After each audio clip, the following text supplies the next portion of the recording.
Hello friends, welcome to the channel. We will discuss how the market behave today and what can we expect tomorrow.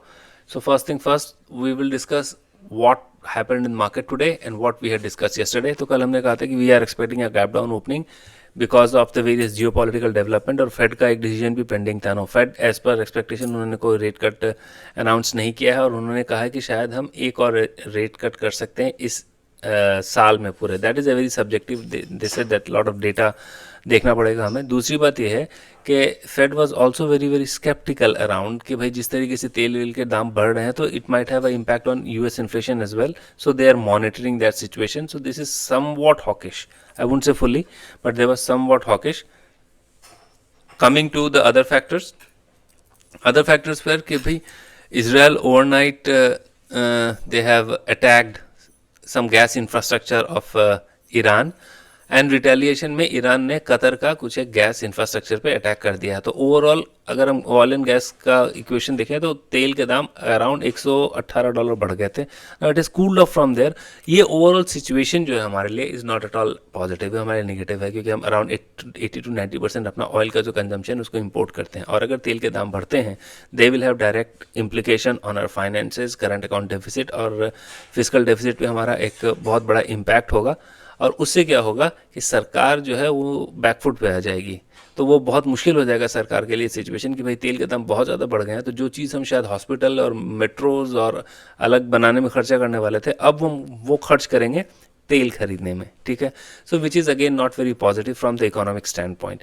Consequently observing all this things तो market आज गिरी 7-7.5. तो in fact 800 point 23,000 तोड़ के नीचे आ गई. Adjusted closing basis पे we are just marginally above 23,000. आपको एक बात ध्यान रखना पड़ेगा कि जब तक हमें कुछ क्लैरिटी ना मिले, till the time we do not have absolute clarity कि भाई ये तेल के दाम कहाँ जा रहे हैं, is there some soft point in the entire conflict of Iran, Israel and US, जब तक हमें ये पता नहीं चलेगा मार्केट इसी तरीके से वनरेबल रहेगी. मार्केट इसी तरीके से वनरेबल रहेगी. और अगर आप देखें तो we are trading at around April 2025 के लेवल पे. मतलब एक साल का पूरा ये जो आप देख रहे हैं ना movement, they are all gone. अब कल के लिए क्या एक्सपेक्टेशन है, क्या हम एक्सपेक्ट कर सकते हैं? तो ये तो देखिए नीचे से, let me talk it like this. ये देखिए लास्ट के 1 घंटे में थोड़ा सा एक नीचे से एक बाइंग आई थी. ठीक है. We were trading at a multi month low. तो वो एक थोड़ा सा बाइंग आई थी और वो बाइंग थी अपने पोजीशंस को कवर करने के लिए. सेंसेक्स का भी जो एक्सपायरी था, सेंसेस डाइड वेरी बैड, काफ़ी बुरे तरीके से. दे वर अराउंड 1700-1800 पॉइंट्स डाउन. ठीक है. 2000 सॉरी. तो अब यहाँ पे आने के बाद हम यहाँ देख रहे हैं कि लास्ट आवर में एक बाइंग हुई है. I show you something which is very very interesting. ठीक है. अब कल के लिए क्या डेटा रहेगा, कल का data set once we discuss, अभी तक सेंटीमेंट नेगेटिव ही है. एक बात याद रखिए, सेंटीमेंट इज नेगेटिव और overall data setup is also negative. But once we discuss the data then we are going to talk about it. अब लेवल्स के हिसाब से अगर हम बात करें तो ये एक एरिया है जो अराउंड 22,800 के आसपास का एक लेवल है जो हमें थोड़ा सा एक डिमांड जोन लगता है. अगर वो टूट गया then we are racing to 22,500 के आसपास का लेवल हमारे पास से खुल जाएगा नीचे. लेकिन आपको ये देखना पड़ेगा कि 22,800 का लेवल को कितनी देर होल्ड करता है या फिर होल्ड करता भी है कि नहीं. अगर वहाँ पे है then how long, what time it is spending, अपने कितना समय इस पर स्पेंड कर रहा है. ठीक है. So that is what our study for Nifty is tomorrow. Overall data setup remains negative. अब निफ्टी बैंक की बात करें तो देखिए Nifty bank is also very very fragile. आज सुबह कल रात को इनफैक्ट बैंक HDFC बैंक में एक न्यूज़ है कि उनके एक not whole time director has resigned, citing के वो कह रहे हैं कि कुछ एक एथिकल इशू था और उस एथिकल इशू के कारण उनको लगा कि 2 साल से वो देख रहे हैं कि वो एथिकल इशू है तो उससे बढ़िया वो निकल जाए. उसके बाद HDFC बैंक के मैनेजमेंट की कॉन्फ्रेंस कॉल हुई जहाँ पे उन्होंने बताया कि भाई ऐसा कोई मटेरियल इम्पैक्ट हमारे पास नहीं है, वो फुल टाइम डायरेक्टर हमारे थे नहीं, तो उससे हमें कुछ इम्पैक्ट पड़ेगा नहीं. उन्होंने फिर के मिस्ट्री जी को रीइंस्टेट कर दिया उनकी पोजीशन पे कि भाई जब तक कोई क्लैरिटी नहीं आती, कोई दूसरा बंदा हमें ऐसा मिलता नहीं है, if you don't find anything apt for this, तब तक के लिए आप इस पोजीशन को टेक ओवर करिए. के mystery has been associated with HDFC bank probably since the time the bank started. ठीक है. तो उन्होंने उसको थोड़ा टाइम के लिए यहाँ पे बुला लिया to manage all the affairs. अब यहाँ पे देखिए bank Nifty as a result of that बहुत बुरे तरीके से गिरा है. ठीक है. And bank Nifty is also probably falling like fall spin. अब यहाँ पे एक लेवल की अगर मैं बात करूं तो देखिए लेवल थोड़ा बोलना मुश्किल है। I tell you why. मुश्किल इसलिए क्योंकि these are all sentiment driven, it's not a technical factor. अब तो सीधा आप यही देख लीजिए कि अगर ये 53,000 तोड़ता है कल, then we can expect 53,000 around, हाँ 53,100 अगर और 53,000 अगर तोड़े, then we should expect bank Nifty at around 52,600 का एक दूसरा लेवल बनता है, which in itself is like बहुत मुश्किल है इसको कॉम्प्रिहेंड कर पाना, ठीक है। तो लेकिन हाँ फिर भी for the sake of understanding analysis, आप जब तक ये न्यूज़ देखिए, nobody can predict sentiment. अगर कुछ न्यूज़ ऐसी नहीं आ रही है, कुछ नहीं है, then we can talk about levels and everything which make sense, but this thick and fast news. अब फॉर एग्जाम्पल अगर आज ऐसा कोई न्यूज़ आ जाती है वे मिस्टर डोनाल्ड ट्रंप कहते हैं कि ठीक है we will talk with Iran, और ईरान भी कहता है we will talk with United States, तो क्या होगा, ये पूरा सेंटिमेंट कल सुबह के लिए आपको देगा कि निफ्टी 500-700 पॉइंट ऊपर गैप अप खुल रही है, ठीक है। तो एवरीथिंग विल कोइंसाइड। तो आपको न्यूज़ पे बहुत ज़्यादा ध्यान रखना है, but let me tell you we are trading at around multi month low, 11 महीने के निचले स्तर पे ट्रेड कर रहे हैं। तो लेवल के हिसाब से 53,000 ध्यान रखिएगा, उसके बाद 52,500, ठीक है। Let us come to the data that we are tracking. अब डेटा में क्या है कि आपका इंस्टीट्यूशन दोनों जो है ना, FIIs और pro, they are heavily short, बहुत ज़्यादा शॉर्ट करके रखा है, ठीक है। But there is a but, कल फ्राइडे है, और फ्राइडे में मैं आपको एक बात बस just like to highlight one thing कि whenever the client is to the short to the tune of 5.17 level, मतलब 5,17,000 कॉन्ट्रैक्ट जब वो पुट बेच के रखे हैं, हिस्टोरिकली एक रिवर्सल नीचे से आया है। ये देखिए एम जैसा डेटा है, I have to say it, but I have to also draw context where कि ये पिछले, अगर मैं देखूं पिछले महीनों से, पिछले सालों से, कि जब FIIs और प्रो एब्सोल्युटली जब आपका शॉर्ट करते हैं, दे आर शॉर्टिंग, उन्होंने अच्छे खासा शॉर्ट करके रखा है, कॉल बेचा है, पुट खरीदा है, दोनों ने।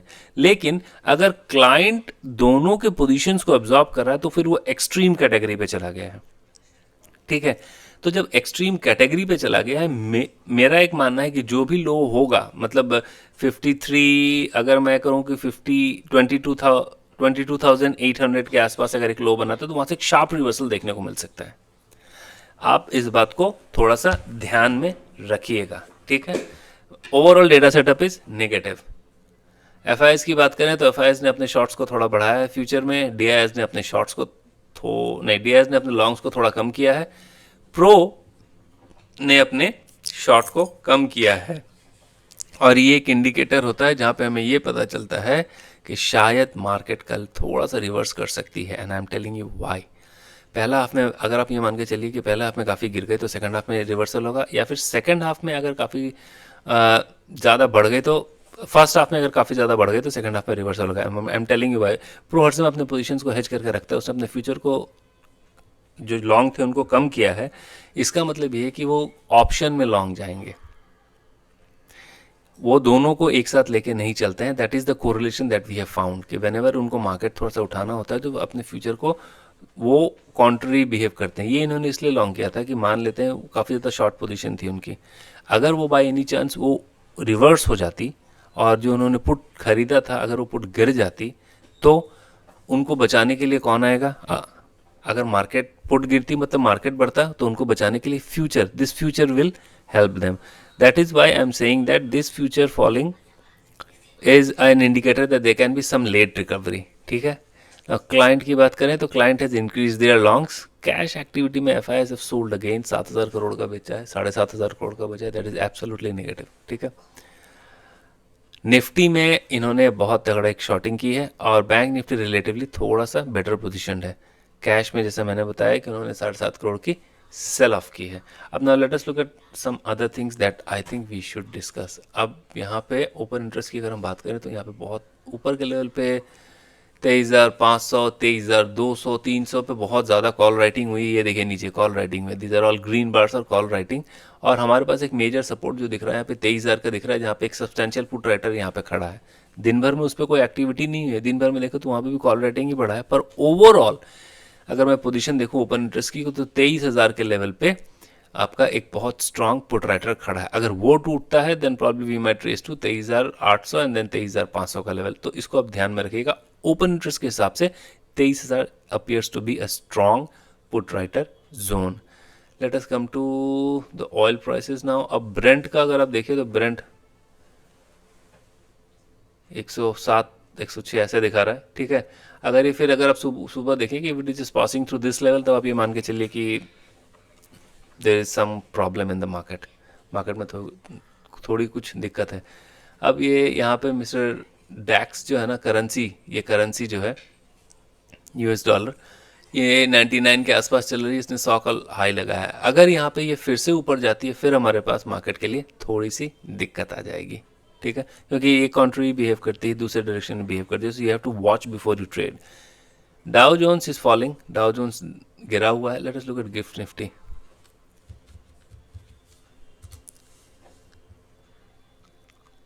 बीस पॉइंट डाउन है, तो आप you can understand the sentiment. ठीक है, अब I like to show you something very very important.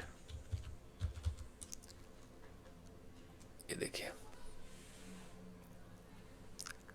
यहाँ पे, अब मैं आपको एक चीज़ दिखा रहा हूँ कि ये 24 मार्च की एक्सपायरी है. 24 मार्च की एक्सपायरी का अगर मैं 22,000, लेट से 23,000 की बात करते हैं, हाँ 23,000 के कॉल का आईवीज जो 28 है और उसी का पुट है 22.